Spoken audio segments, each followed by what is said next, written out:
Welcome to the online classes of FEI Hyderabad Naugaon. हम पढ़ रहे स्टैटिस्टिक्स और आज हम स्टैटिस्टिक्स का जो U3 सिलेबस है उसका लास्ट लेक्चर दे रहे हैं और इसके साथ ही आपका सिलेबस U3 का सिलेबस कंप्लीट हो जाएगा। तो क्वेश्चन नंबर 4 है फाइंड द मूड। देखिए बेटा, we have given some observations or we have given a data. The given data है 14, 25, 14, 28, 18, 17, 18, 14, 23, 22, 14 एंड 18। तो हमें क्या करना है, हमें इसका मूड निकालना। लेकिन आपके लिए पहले होमवर्क है, आप इसी डेटा का निकालेंगे मीन आप खुद निकालेंगे और आप मीडियन भी निकालेंगे। और मूड तो बिल्कुल आसान है, आप देखेंगे इसमें कौन सी टर्म है जिसकी फ्रीक्वेंसी सबसे ज्यादा है। So mode is equal to most frequently occurring term, यानी जिस टर्म की फ्रीक्वेंसी सबसे ज्यादा हो।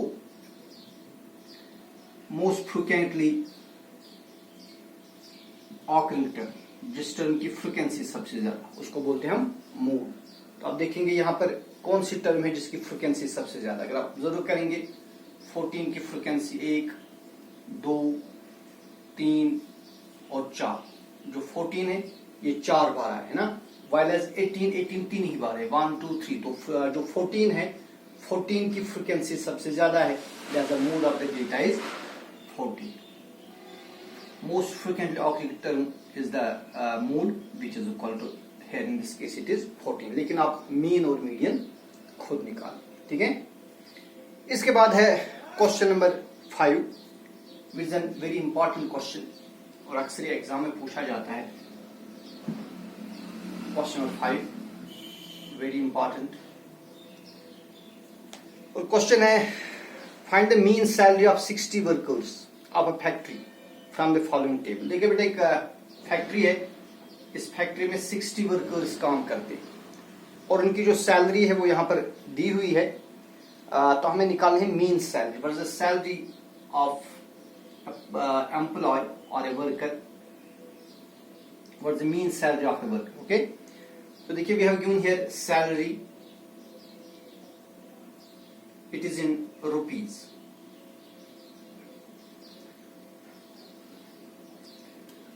ठीक है, तो बेटा ये जो सैलरी है इसको हम रिप्रेजेंट करेंगे बाय एक्स आई, इसे एक्स आई से। और फिर यहां में लिखा है नंबर ऑफ वर्कर्स, ये फ्रीक्वेंसी है, नंबर ऑफ वर्कर्स, और इसको हम रिप्रेजेंट करेंगे एफ आई से, किसे एफ आई से। तो हम एक और इसमें कॉलम बनाएंगे, थोड़ा ये तीसरा कॉलम हम बड़ा बनाएंगे, नंबर ऑफ वर्कर्स, और इसका नाम हम रखेंगे एफ आई। और फिर हम तीसरा कॉलम ये थोड़ा बड़ा बनाएंगे और इसमें हम क्या करेंगे, ये जो एफ आई जो एक्स आई इनको प्रोडक्ट करेंगे, एफ आई इंटू एक्स आई। जो एफ आई और एक्स आई है इनका हम प्रोडक्ट कर देंगे। देखिए पहले केस में हमें जो जिन वर्कर्स की सैलरी 3000 रुपये तक है, द वर्कर्स हैविंग सैलरी ₹3000, इस तरह के हमारे पास 16 वर्कर्स हैं।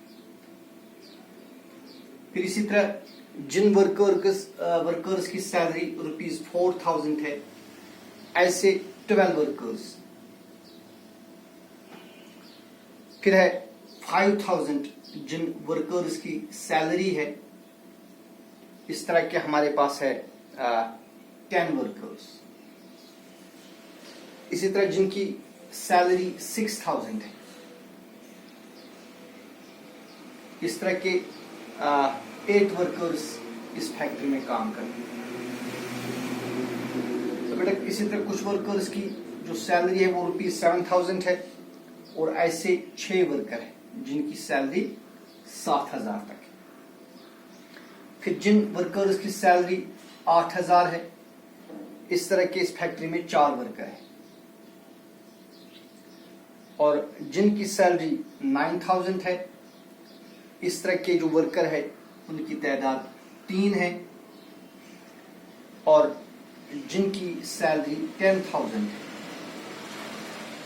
इस तरह के इस फैक्ट्री में वर्कर एक ही है, और टोटल जो वर्कर्स है दे आर 60। ओके, देखिए इसके बाद हम इस FI और XI को प्रोडक्ट करेंगे। देखिए पहले केस में FI है 16 और XI है 3,000, 16 to 3 हो गए 48,000,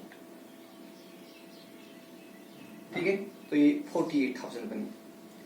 इसी तरह दूसरे केस में FI 12 है और XI 4,000 है, तो हम लिखेंगे 12 into 4,000, 12 into 4,000 is again 48,000।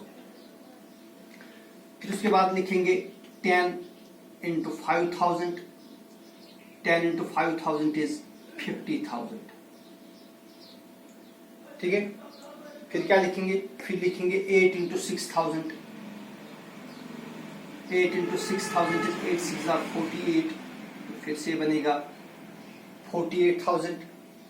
फिर 7,000 को मल्टीप्लाई करेंगे 6 से, 6 7 हो गए 42, तो ये बनेगा 42,000।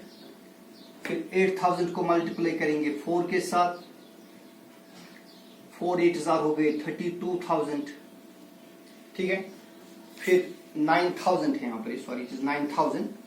अब 9,000 को मल्टीप्लाई करेंगे 3 के साथ, ठीक है, सॉरी बल्कि यहाँ पर हमने इससे कोई फर्क नहीं पड़ेगा, हमने लिखना था FI XI, तो हमने लिखा XI FI, इससे कोई फर्क नहीं पड़ेगा का जो मल्टीप्लिकेशन है, मल्टीप्लिकेशन इज कम्यूटेटिव, लेकिन यूजुअली हम पहले ऊपर FI लिखा फिर XI लिखा, अब आपने यहाँ पर XI लिखा और फिर FI लिखा, इससे कोई फर्क नहीं पड़ेगा। तो फिर क्या लिखेंगे 1 into 10,000 या 10,000 into 1, दैट्स 10,000, और यहाँ क्या बनेगा 27,000। अब बेटा ये जो FI XI इनका हम सम कर देंगे, क्या करेंगे इनको हम करेंगे सम, और इस सम का हम नाम रखेंगे, इसको हम बोलते हैं सम, यानी summation FI XI, summation FI XI। अब इन सारे जो प्रोडक्ट्स है इनका हम सम कर देंगे, 48,000 plus 48,000 plus 50,000 plus 48,000 plus 42,000 plus 32,000 plus 27,000 plus 10,000।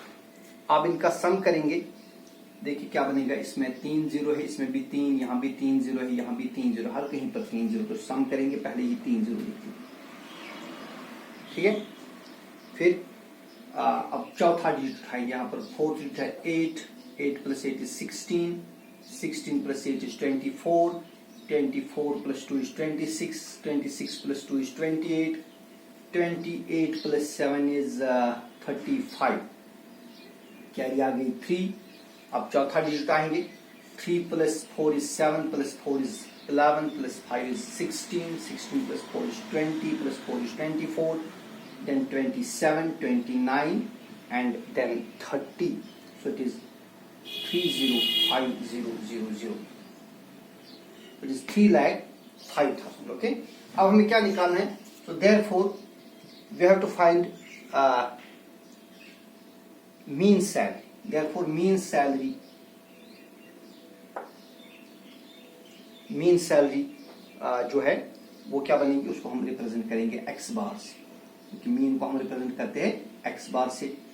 यहां पर ये बनेगा summation FI XI divide by n, where n क्या है, n है जो टोटल नंबर ऑफ वर्कर्स, और जिसको हम समेशन FI भी बोलते हैं, इसको हम समेशन FI भी बोलते हैं, या बोलते हैं हम इसको n। तो इस केस में जो मीन है, मीन के लिए फॉर्मूला है summation F I X I divide by N, where N is equal to total number of workers.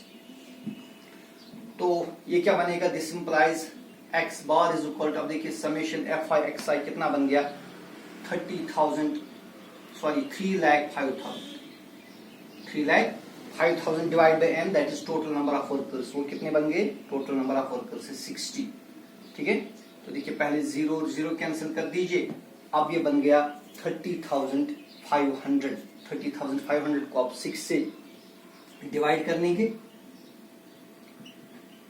इसको 6 से आप डिवाइड करिए, you will get the result that is approximately equal to 5,083.3 होगा mean salary पर worker. तो औसत में हर एक जो वर्कर है उसकी सैलरी होगी 5,083 रुपये और 33 पैसे।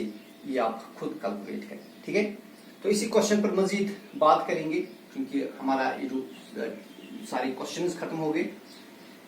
इसी तरह के क्वेश्चंस पर मजीद बात करेंगे, जैसे हमारे पास अगर एक और डेटा इस तरह होगा, ये बेटा हमारे पास एक डेटा है,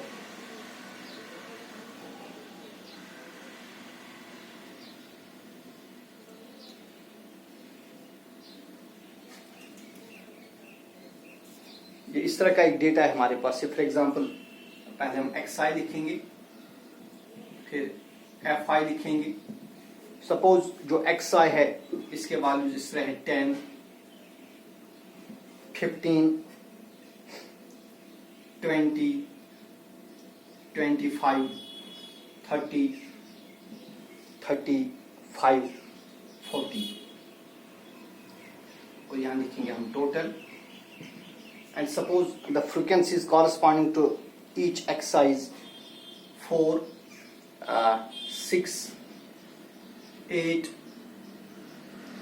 18, 16 या हम 4, 6, 8, 10 लिखेंगे, 10, 12, 14 and 16। तो बेटा इसके बाद हम क्या करेंगे, हम एफ आई और एक्स आई इनका प्रोडक्ट कर लेंगे, f i into x i. देखिए क्या लिखेंगे, 4 into 10, 4 10s are 40, then 6 into 15, 15 6s are 90, then 8 into 20, 8 into 20 is 160, then 10 into 25 is 250, then 12 into 30 is 12 zeros are 0, 12 threes are 36, then 14 into 35, 14 5s are 70, carry आ गई 7, 14 3s are 42, 42 और 7 हो गए 49, and finally 16 into 40, ये क्या बनेगा, 16 zeros are 0, 16 4s are 48। तो हम पहले इसका नाम रखेंगे n, n मीन्स जो एफ आईज है इनका सम कर देंगे। देखिए क्या बनेगा, 4 plus 6 is 10, 10 plus 8 is 18, 18 plus 10 is 28, यहां तक सम बनेगा 28। अब यहाँ क्या बनेगा, 6 plus 4 is 10 plus 2 is 12, carry आ गई 1, 1 plus 1 is 2, 2 plus 1 is 3 plus 1 is 4। तो 42 और 28 कितने हो गए, 8 plus 2 is 10, कैरी आ गई 1, 4 plus 2 is 6, कैरी 1 हो गई 7। तो ये बनेगा सम 7। इसके बाद क्या करेंगे हम, अब इन जो एफ आई एक्स आई जो प्रोडक्ट है इनका सम कर देंगे और इसका नाम रखेंगे summation F I X i. देखिए इनका सम कर देंगे, हर किसी को पीछे से 0 है तो पहले 0 ही आएगा। अब दूसरा डिजिट रहेंगे, यहाँ दूसरे digit 4 plus 9 is 13, 13 plus 6 is 19, 19 plus 5 is 24, 24 plus 6 is 30, 30 plus 9 is 39, 39 plus 8 is 47, carry आ गई 4। अब तीसरा डिजिट आएंगे, यहाँ पर तीसरा डिजिट है ही नहीं, यहाँ से स्टार्ट करेंगे। 4 plus 1 is 5, 5 plus 2 is 7 plus 3 is 10, 10 plus 4 is 14 plus 4 is 18। तो therefore जो मीन बनेगा that is summation fi xi divided by n, so it is equal to 1870 divided by 70, 0 0 cancel कर देंगे, वहां क्या रह गया 187/7। इसको आप खुद डिवाइड करेंगे और देखिए इसका मीन क्या बनेगा। तो इस तरह जो हमारा ये आज का जो टॉपिक है, ये U3 का जो पूरा सिलेबस है, ये खत्म हो गया। आपको अगर कुछ चीजें रह गई इंशाल्लाह मैं जूम क्लास में क्लियर कर दूंगा। तो अब अपनी कॉपी मेंटेन करिए, जल्द ही विद इन 2 और 3 डेज आपका एग्जाम लिया जाएगा। वस्सलाम।